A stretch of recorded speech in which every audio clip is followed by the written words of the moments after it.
Hello viewers of SSBC, welcome. This is Open Discussion program that comes to you every Monday live from Juba after Arabic evening news with me, Deng Dut Deng.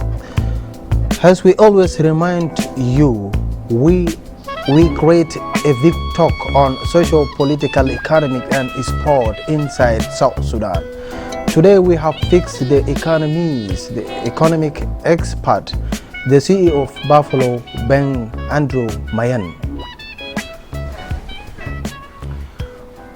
Welcome to Open Discussion program, ANDREW Mayen. Thank you. First and foremost, my sincere thanks goes to the family of SSTB for giving me this opportunity to talk about banking in South Sudan. I appreciate the opportunity. Yes, as you have heard, my name is ANDREW Mayen. I am the CEO and Managing Director of Buffalo Commercial Bank. Buffalo Commercial Bank is a national bank which is wholly owned by South Sudanese.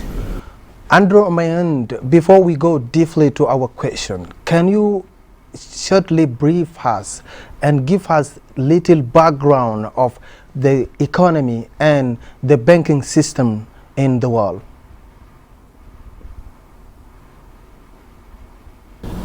First of all, let me say that historically speaking, the origin of the word bank is derived from two words. The first word is old Italian word called banca, and the second one is old French word called banque or la banque. These two words mean a bench or money exchange table. In actual fact, a tool where people just come and sit. Now, in literature, there is no agreed definition for that matter of what bank is.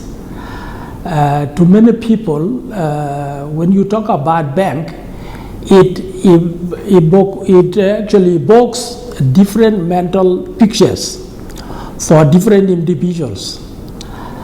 Some people will think of a bank as a building, which has got large columns. In actual fact, when they started banks, you could easily, when you are in town and you walk around, you could easily know that this is actually a bank because it has large columns. So some people have that mental picture. Others will envision a balance sheet. When you talk about a bank, what comes to their mind is that a bank has assets, has got liabilities, and has got capital. So these are some of how people will actually perceive. And so the organizations we typically now think as banks are actually financial conglomerates which have a variety of activities. Just for our purpose this evening, we define a bank as an intermediary. An intermediary is the one which stands between two individuals. And so we say a bank is a financial intermediary. It acts as a financial go-between. So tell us also, why is banking important to our society, in case for everyone to understand? Yes, before I come to how many types of banks, let me just say why banks are actually important.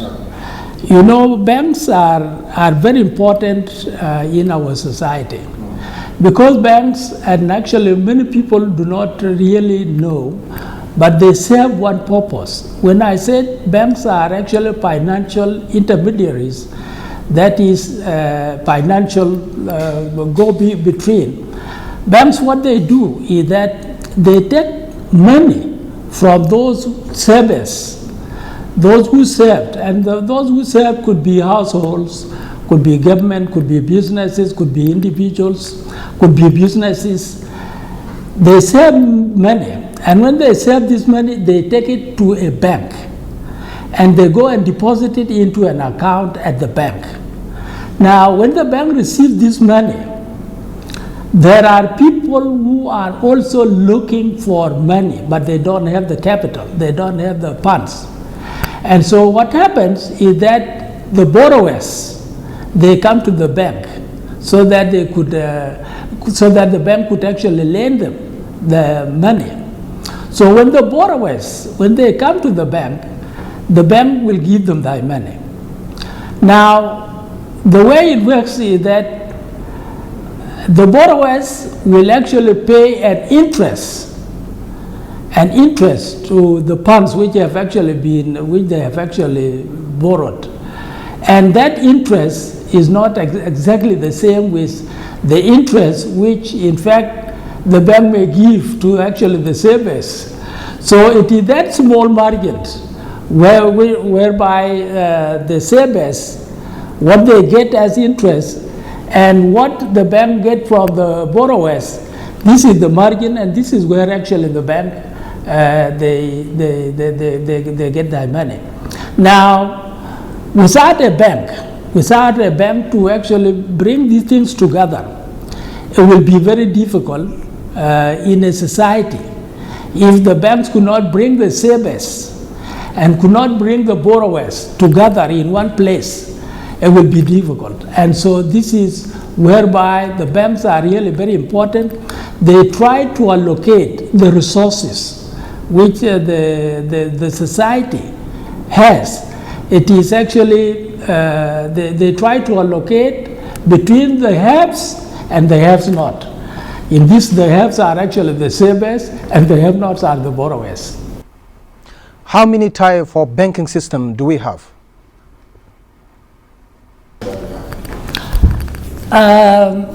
Yes, there are so many types of banks. Because when you talk of the types of banks, we are talking about, say, the central banks. We are talking about commercial banks. We are talking about credit union banks. We are talking about investment banks. We are talking about the specialized banks like agricultural banks, like the microfinance banks, like the development banks. And so there are so many types of banks. Now, what we have in South Sudan is only the commercial banks, which we actually have. We don't have, even some of these specialized banks like cooperative or agricultural bank, what they do is precisely what the other commercial banks are actually doing. So these are the types of banks which we actually have. Precisely what we have in South Sudan is what they call retail banking. And retail banks is to give services to the society, and that is to give financial services and products to the society. And so this is what we actually have, where we don't have other very sophisticated like investment banks. We don't have investment banks in Sudan, only we have commercial banks. Andrew, tell us, what are the roles played by both government and the commercial bank in support of boosting country's economy? Yes, as I have actually mentioned, the commercial banks, they play an important and distinctive role because commercial banks are intrinsic components of what we call the financial system. And when I talk about the financial system, we are talking about financial markets. Unfortunately, in Juba, we have not yet really developed those things. We are talking here about bonds, equity markets, which in fact in South Sudan we still don't have that, money market and all this. What we have, which is the second one, is actually the financial intermediaries. And the financial intermediaries, as I mentioned before, these are precisely the commercial banks. These are the forexes. These are the microfinance. These are the ones which we actually have in South Sudan. Now, as I also mentioned, traditionally, the banks have actually three functions. They have got three traditional functions. One function I have already mentioned, which is deposits. People who have got money, they come and deposit at the banks. So this is the first traditional function of a bank. It actually accepts deposits, and they make sure that the deposits, anytime when you come, you can get your money. And so the second function of a bank is actually the payments. When you have your money at Buffalo Commercial Bank, you can come anytime and say, I need such an amount, and that money will actually be given to you. Because that is the deal between you and the bank. Once you have deposited your money, you can come anytime, and then you take your money. The third and the last function of a bank is actually lending. As I previously mentioned, the banks, they don't come and just keep the money, lying there, because it is a liability. If they cannot get an interest out of that money, then it is a waste of time, and it is a liability to the bank.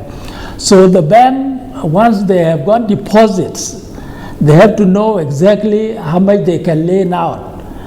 And when they lend out that money, this is where actually they get their profits. Andrew Mayen, the banks invest the money in many fields, and that helps growing of economy in the countries. Is this happening in South Sudan? Because I don't think the banks invest money of their clients.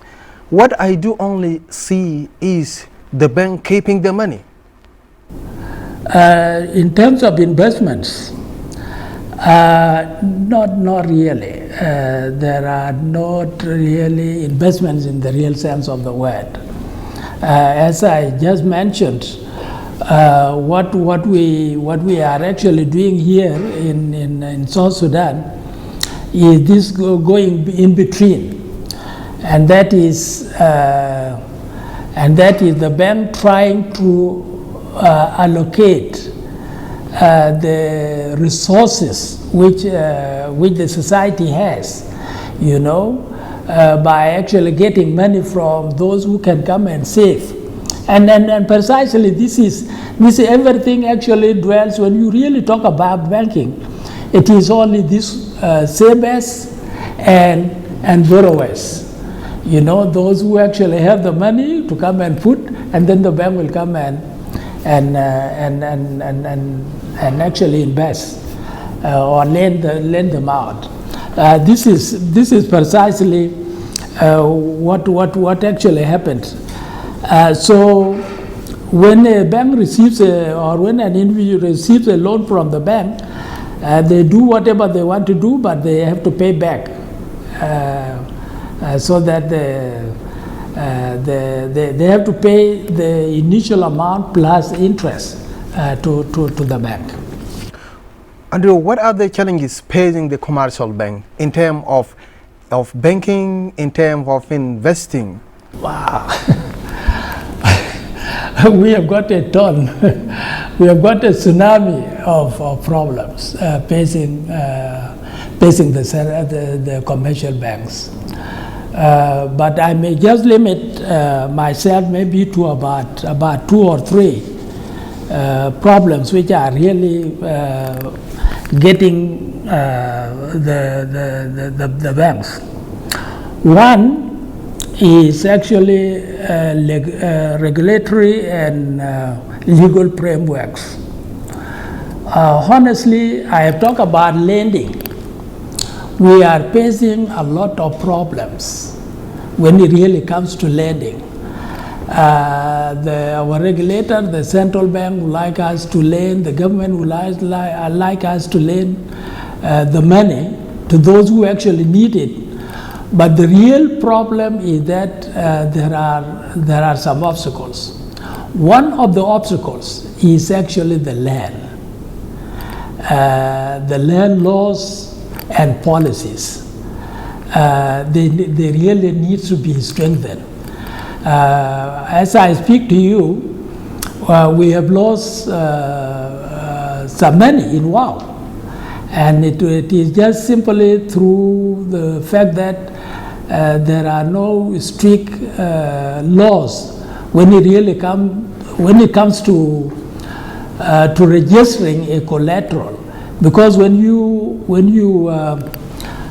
get money from the bank, you must pledge a collateral.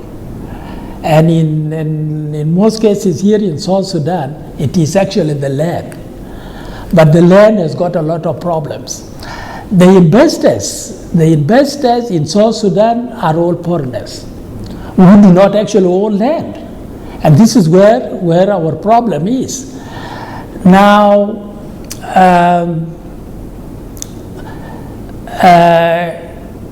a foreigner, after actually getting a place or getting a land from a landlord, they will come to the bank and say, I have got this place and I want to make it into a small hotel. And this is my collateral. Now the collateral will be the right, because he has that land, he has signed a contract for say 15 years, 20 years. So he said, I have the right whereby I will be in that place for 10, 15, 20 years. So this will be my collateral. Now, the bank will say, okay, there is no problem. We can give you some money and take the money. Now, there has been instances whereby the borrower may decide I leave, Now, when the bank goes to get that collateral, especially if the person has got assets in say he has a hotel and there are assets in the hotel, and the bank says, okay, I need this person actually borrowed some money from me and I need this money to be paid back. Now the landlord will come in and will say, look, I don't know you. The person I know is X. When do you come in here? I don't know you. If X has actually has borrowed money from you, this is my property. There is nothing we can do. And so many banks have actually lost a lot of money through collaterals. We need our government to strengthen the laws regarding collateral. In actual fact, there must be proper property registration, so that including also we have got a lack of proper laws governing collaterals, which we have actually been talking about. So we need our government to really work on this particular issue. Now, the second problem we are facing as banks is that there are no what we call commercial courts, because when there are things which actually involves financial issues, it needs people who actually know the law regarding finance. For instance, if I if I get an import, say from China, or I have an export to China, or there is an export from China. Now, if there is a problem between me and the exporter or the importer, we don't really have courts here. We can actually settle it, you know. So we really need, as banks, we really need to have a commercial court. People who are really trained in financial services. When I talk about a debit or a credit, then actually the lawyer will actually understand what I am talking about. But are you saying that the challenges that are facing you are including the land laws and commercial code? These are real challenges in the commercial. What about clients, those who kept money in the bank? Do you have enough clients? That one is actually connected. It's connected with that one is connected with the economic situation of the country. You know, because as we speak, there are things which we will talk as we go. South Sudan is under unannounced sanctions, and so it has made things really very, very difficult. It is difficult now, say for instance, for me as a bank to receive money directly from abroad, nor is it easy for me to send money from Juba to anywhere. Previously, even during the time when we were one Sudan was actually under sanctions, but South Sudan was not under sanctions. You know, we had a special code which we have to use as banks, you know, so that they know that this is actually coming from South Sudan. But as we speak, there are sanctions which has made actually life very, very, very difficult. And so yes, we don't have customers, because given the situation now, if a merchant, a business person, when they come and if they bring their goods from East Africa and then they sell it, you know, what they will do is they will take that money directly to the street to go and buy dollars, so that they go and get more, you know. So nobody is banking. Nobody is bringing money to the bank. ANDREW Mayen, early this month of March, the Minister of Mining and Minister of Trade and Industry held a joint meeting with all Sudan's commercial banks to discuss the issues of financing system of mining sector and business communities. Did you participate in that? And what do you say about that? Yes, I did participate. But before I go there, because I said before I will actually limit myself to three challenges. One challenge I have actually talked about two, but I did not talk about the third. The third challenge we are facing is basically the national banks, what we call the local banks. They are undercapitalized. They don't have enough capital. And you know, it is only when our government can actually help us, that is whereby we can really become as banks. Why am I saying this? I'm saying this because the foreign banks in any country in the world will never develop any country. It is the local banks, it is the national banks. And so if your national banks are weak, then you talk of development, then that will just be a dream.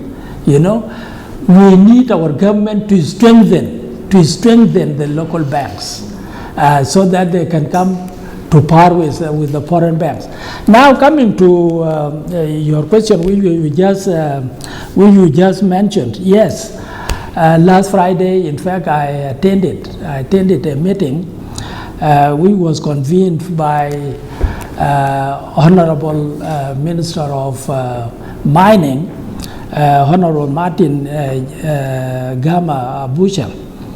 And also it was attended by the Minister of Trade, Honorable Kuala Thian. It was a good meeting. The meeting precisely was about brainstorming regarding some of the problems facing the Ministry of Mining. In fact, the Minister of Mining actually appealed to the bank on 3 issues. He wanted funding. He wanted funding from the banks to undertake geological survey, which I know because in the 70s I was here, and I know there was a geological survey which was done in South Sudan, but I believe those things are now in Khartoum. But he wants to do that. He also wants to build a geological laboratory, which again is in place, and also wants to build an office block. The Honorable Martin Abusha is a gentleman. He knows what he's doing. He knows what he wants. But I think given the limited resources we have in the country, he cannot really do anything much.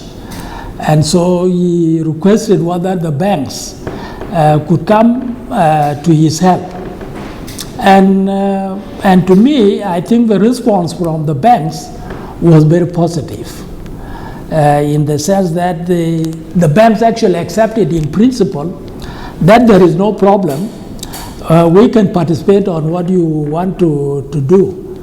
But we had certain conditions. We had got certain things which must be put right. Because what you wanted is actually a loan. And there must be conditions which are connected to loans which must be first of all met. Some of these things I have already talked about. That is the regulations, the laws.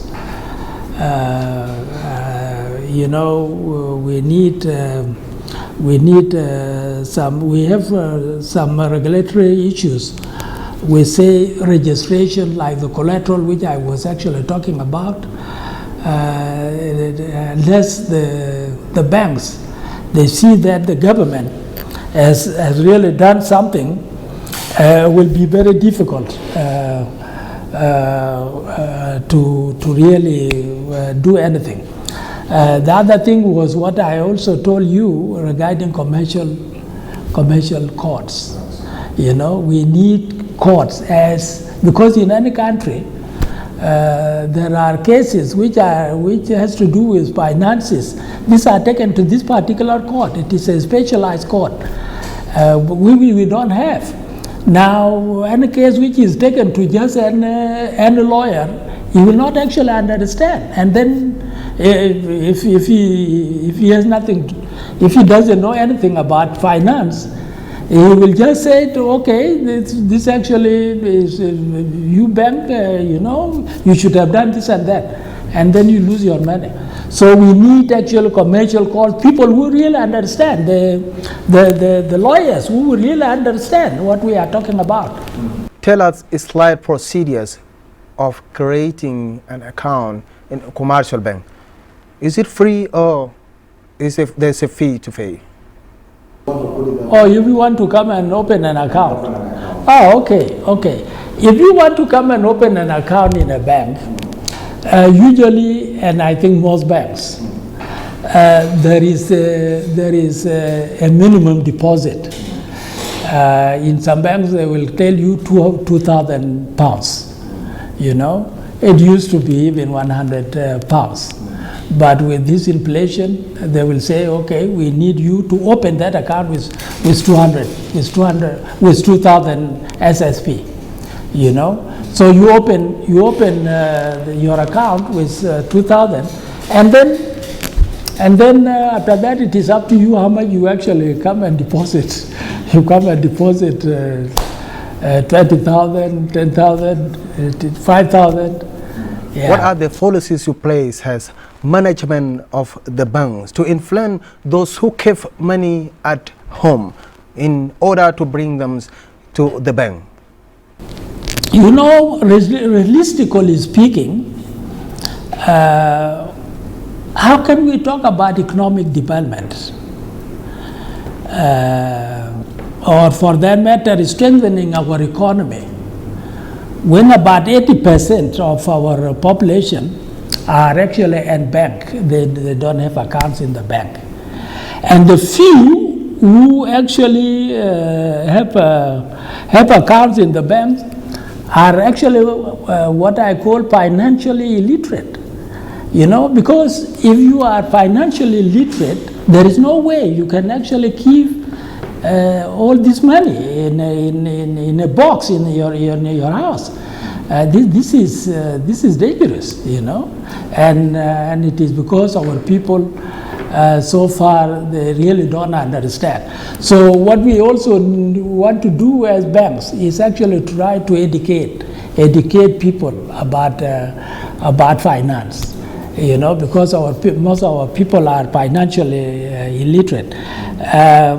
Because the whole thing is, if the money cannot circulate in the economy, you cannot just expect miracles will work for economic development. It is when the money actually changes hands, this is whereby you can do something. But when you keep the money, like if we get the money as banks and we don't lend it out, it serves no purpose. The same thing with individuals. Don't keep your money at home. Bring it to Buffalo. I will take care of it. To what extent good cooperations between you, the commercial bank, and South Sudan Bank, the central bank itself? Yeah, the central bank, which is better known as the Bank of South Sudan, is legally mandated to regulate and supervise the banks, the forexes, the microfinance institutions, insurances. The Bank of South Sudan is the regulator.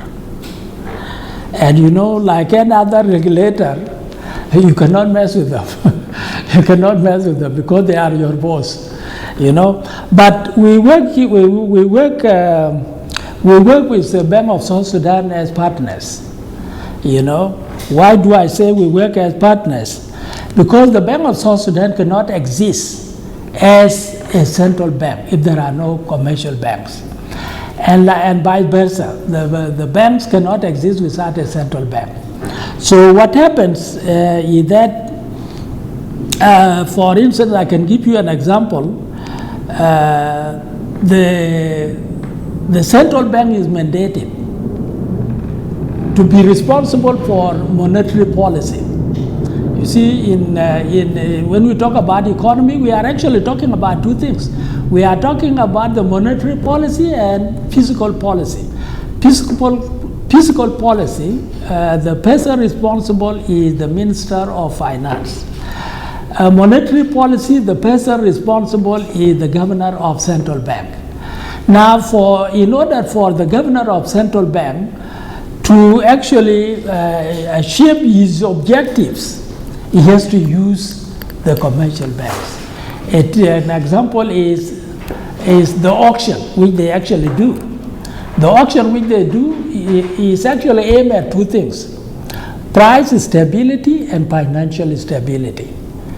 And who can do that? It is actually the commercial banks. Andrew Mayen, as any economist, what do you like government of South Sudan to do in order to ease the improvement of the country's economy? Um, again, there are so many things which I need our government to really look into very seriously. And again, I will limit myself to only three things. One is actually the sanctions. I think every South Sudanese knows that the South Sudan is actually under sanctions. I believe since 2015, 2016, and until today. Recently, the Americans have actually tightened up the banking regulations and laws on anti-money laundering. Know your customer. If you want to come and open an account, I must know you. Who are you? There are certain documents you must give me. If you don't have those documents, you cannot open an account. And this is actually being imposed. The whole thing is that banking is being standardized as one all over the world. So what is happening in America must also be applied in South Sudan. The same thing with anti-money laundering. You get the terrorists. They have got a lot of money, and so they move it from point A to point B. So the Americans also would make sure that these laws are actually properly done. Because of these laws, we are unable to process international receipts and payments. We cannot receive. We cannot make payments to anything outside the country. Even the government, the organized forces are actually feeling the same thing. They cannot get even just the clothing, leave aside other equipment which they want because of sanctions. And so I want my government really to talk to America. And it is easy to talk to America, one way we can talk to America is that we, the banks, we can go and talk also to the banks. For instance, there are what they call the IMF World Bank meetings in spring. And these meetings, the way it works in other places is that the governor of central bank of that particular country will go with some bankers. And those bankers will go and talk to other bankers, say in America, for instance.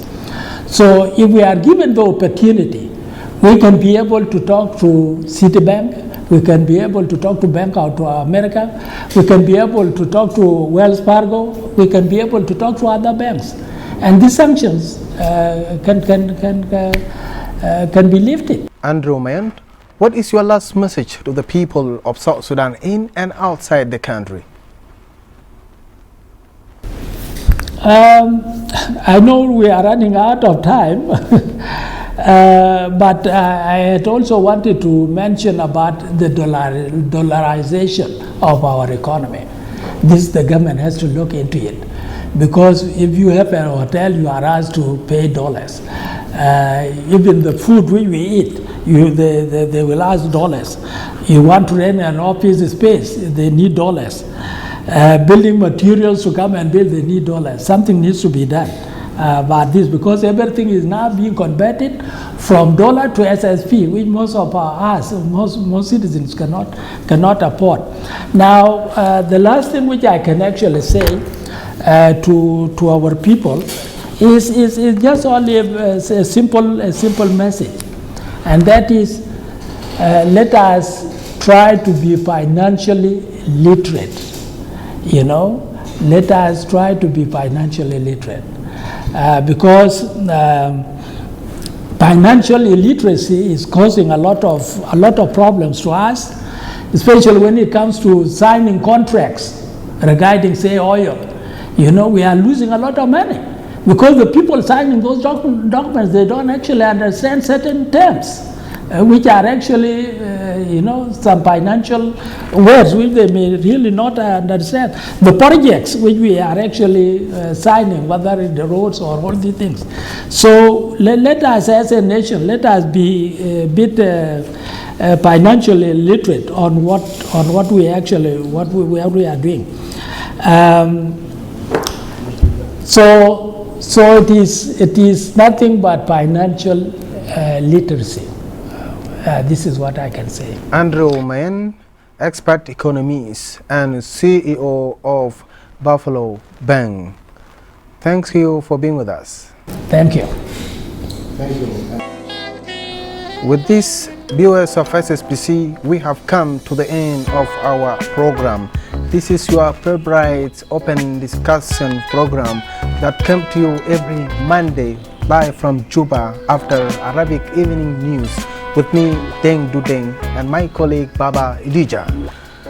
We present to you social, economic, political, and sport inside the country.